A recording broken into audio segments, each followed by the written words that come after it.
Well, hello, creatures. It's Vivian Danger, storyteller, GM, and Riffraff. Renaissance man? Riffraff. Ren Fair attendee? Riffraff. Hello. Patronize. I'm patronizing. Consummate gamer. Sorry about all the yelling. I'm excited. This is the first video I'm shooting. It's just sort of like a topical one. And to tell you about Fabletop Chronicles, a new gaming outfit. We have an upcoming campaign that I'm running, and so we will be recording this game and airing it on our YouTube station, youtube.com/Fabletop Chronicles. Chronic what?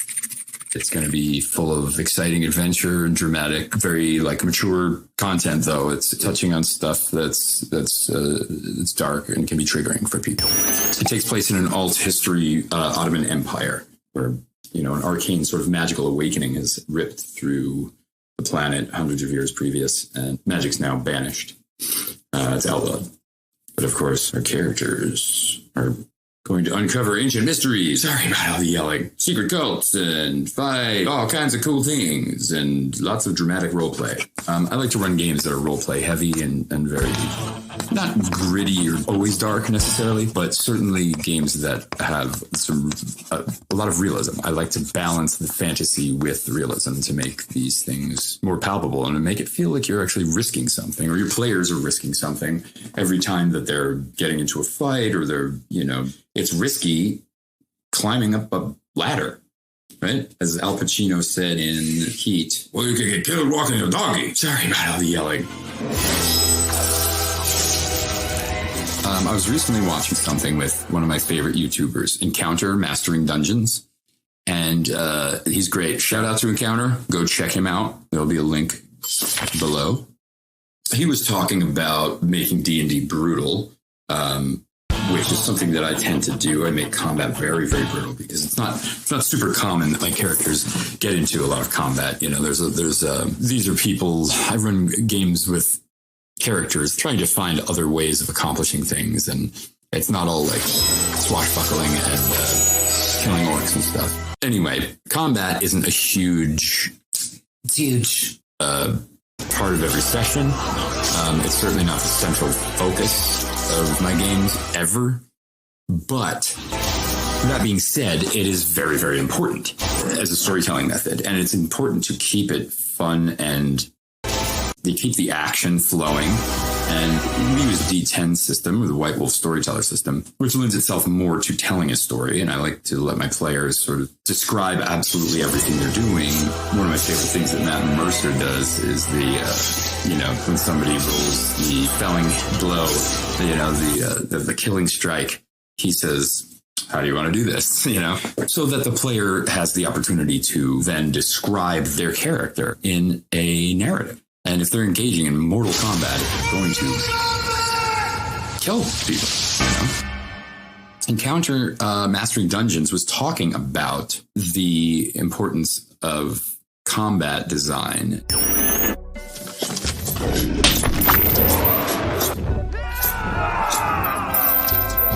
Round 1, fight. Dynamic combat, for instance, I was running a campaign once where players were trying to get to a part of the continent that was blocked by sort of natural formations, just impassable mountains. They had to figure out on their own, ultimately, how to get, over or under through these mountains, or if they were going to take a journey by ship, but there was a war going on with a neighboring country, and I left it largely up to them to sort of write their own path there. By virtue of some good rolls, they wound up finding there used to be mines, a town maybe 15 or so miles to the north. So they found this way underneath, and I'd created these creatures that were pretty similar to drowners from the Witcher games, if you've ever played those. If you haven't, they're based on some like Proto-Germanic and like Norse Gael folklore. And they're creatures that are humanoid, but they're fishmen, creature of the Black Lagoon kind of thing. And they they do exactly as their namesake is. They grab fishermen and children and just people that venture too close. Sorry about all the yelling. So they're underneath this mine, and I'm making them make a ton of rolls for just how impressively hot it becomes very quickly, because there's sort of a natural geothermic thing going on. The air is very damp and it's hard to catch your breath. So they've got some stamina disadvantages going on, and they're super exhausted. They've been traveling for ages and ages. They stop to take rest, where it just begins to sort of sink underneath the water, and then they stop to sort of look at some maps and such, try and regroup or maybe find another tunnel. During that time, I had some drowners attack. Now, their first move, they all failed a perception challenge, so effectively did not hear these things at all. It sucked for them. One of the troop was an NPC players in-game. It was one of his brothers. My player's brother, the NPC, as well as two others, got snatched by, I had 5 people total, including the NPC, got snatched. 3 of them succeeded in their grapple checks, and then those 3 people had to, make strength checks to try and break free. At the top of the next round, when the 2 people who were free were able to go, one began casting some kind of spell. The other tried to light a torch or something of that effect, just using fire. The one swinging a torch around really only succeeded in barely sort of grazing one of the drowner things that hadn't grabbed anybody, because of course you're not going to be hitting a beast that's holding on to one of your allies. Then those players that were grappled, the NPC and one player failed their grapple checks again at the top of that round. So, boom, they plunged underwater, going down, and these things have a pretty swift movement speed. It's almost doubled underwater. It's pretty quickly, it's a wrap. Drowning damage in the White Wolf system does not allow for much room. Much like in reality, drowning is horrendous. Sorry about all the yelling. I sure do love loud trucks. So my player, whose brother was taken down, decided he was going to dive in, try and to save his brother, and that there was nothing he wouldn't do to save his brother's life, of course. But after a time, it's so dark, it's so cold, they're going into hypothermic shock, basically, very quickly. My player had to abandon, his body, just his instincts took over. He failed his self-control check, and his instincts just took over that he had to gasp up and for air, and now he was outside of it, and they were combating the other 2 remaining drowners who were trying to grapple them. The fire kind of eventually staved them off, as well as a spell finally being cast scared them, and they f***ed off. So, but that was it.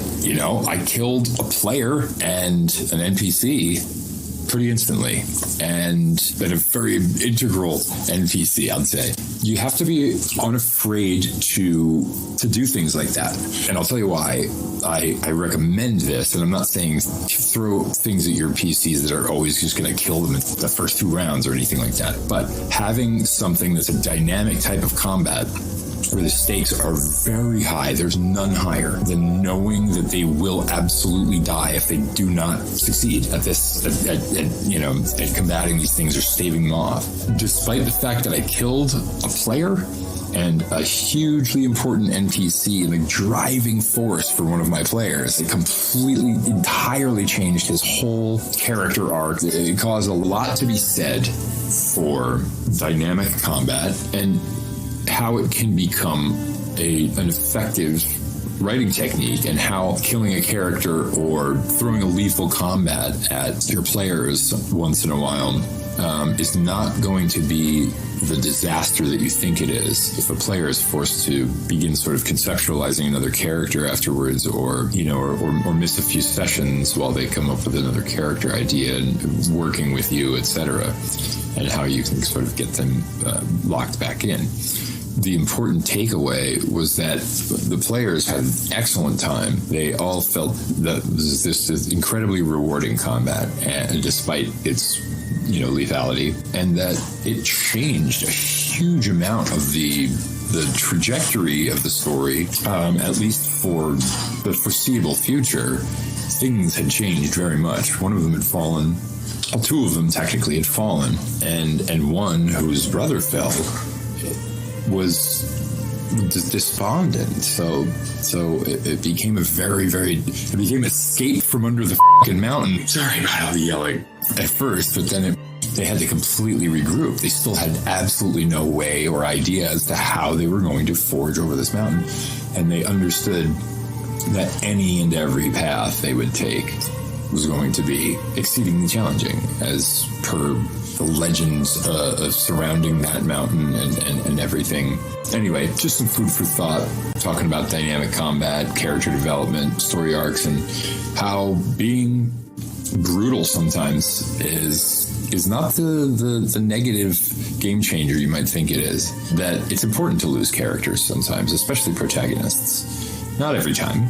Don't try to be, Dark Souls, the tabletop game, unless that's what you're going for, or George R.R. Martin, where it's like, okay, it's just, you'd better have like a whole stack of pre-made characters for everybody, if you're going to be killing people, important protagonists the way George does. But it was just sort of shitty dice for my players and, a dynamic idea, which switched it up. Think about the arrangement of the room they're in, fighting from a balcony or, cover behind a vehicle or underwater or in space, in a vacuum. Think about the hazardous environmentals, right?